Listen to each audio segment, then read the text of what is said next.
নমস্কার সম্মানীয় দর্শকবৃন্দ, এই মুহূর্তে সবচেয়ে বড় খবর, এসএসসি স্ক্যাম, কারা অযোগ্য হয়েও চাকরি করছেন স্কুলে।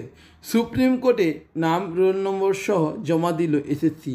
আরও বিস্তারিত জানার জন্য অবশ্যই আপনারা ভিডিওটি একেবারে শেষ পর্যন্ত দেখবেন। এসএসসি গ্রুপ ডি নিয়োগে কতজন অনিয়ম করে চাকরি পেয়েছিলেন তার তালিকা পেশ করা হয়েছে সুপ্রিম কোর্টে। সেখানে বলা হয়েছে গ্রুপ ডি কর্মী নিয়োগে সব মিলিয়ে অনিয়ম করে চাকরি পেয়েছেন 608 জন।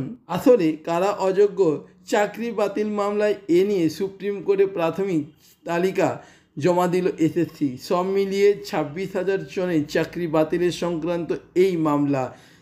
সেই মামলা স্কুল সার্ভিস কমিশনের তরফে জানানো হয়েছে সব মিলিয়ে অর্থাৎ 4টি বিভাগে মিলিয়ে 1212 জন নিয়ম বহির্ভূতভাবে চাকরি পেয়েছেন। সেই হলফনামায় বলা হয়েছে এদের মধ্যে কারোর নামই এসএসসি সুপারিশ করেনি। 4টি বিভাগে কোথায় কতজন অযোগ্য তার তালিকা তুলে ধরা হয়েছে এসএসসির তরফ থেকে। সব মিলিয়ে এই যে 1212 জন নিয়োগ অনিয়ম, তাদের নাম, রোল নম্বর সহ সমস্ত প্রয়োজনীয় তথ্য সুপ্রিম কোর্টে জানিয়ে দিয়েছে এসএসসি। এবার সুপ্রিম কোর্ট এই হলফনামায় পরিপ্রেক্ষিতে কী পদক্ষেপ নেয় সেটাই দেখার বিষয় সমস্ত চাকরি প্রার্থীদের।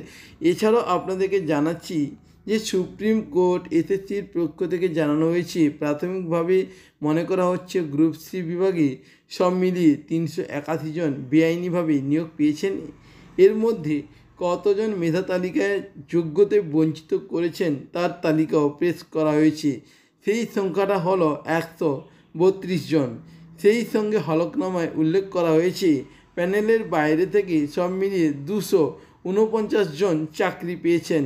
এছাড়াও আপনাদেরকে আরও জানিয়ে রাখছি যে গ্রুপ ডি নিয়োগে কতজন অনিয়ম করে চাকরি পেয়েছিলেন তার তালিকাও পেশ করা হয়েছে সুপ্রিম কোর্টে। সেখানে বলা হয়েছে গ্রুপ ডি কর্মী নিয়োগে সব মিলিয়ে অনিয়ম করে চাকরি পেয়েছেন 608 জন। সেই সঙ্গে প্যানেলের বাইরে নাম না থাকা সত্ত্বেও চাকরি পেয়েছেন 371 জন। সেই সঙ্গে 237 জনকে মেধা তালিকায় এগিয়ে রাখা হয়েছিল, তাদেরকেও অবৈধভাবে চাকরি পাইয়ে দেওয়া হয়েছে।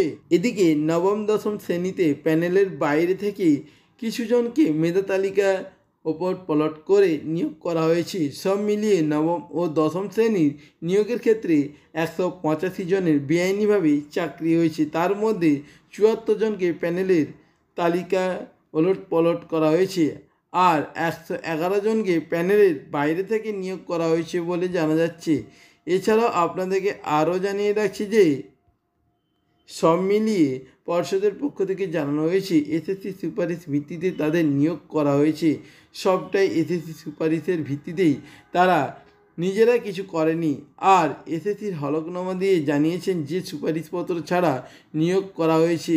এছাড়াও আপনাদেরকে জানাচ্ছি এদিকে এসএসসি মামলায় সব মিলিয়ে 26,000 জনের চাকরি বাতিলের নির্দেশের ঘটনা কার্যত আকাশ ভেঙে পড়েছিল অনেকের মাথায়। তবে শেষ পর্যন্ত এখনও তারা চাকরি করছেন। তবে এবার চাকরিরতদের মধ্যে প্রকৃত অযোগ্য কারা তারাই তালিকায় সুপ্রিম কোর্টে জমা দিল এসএসসি।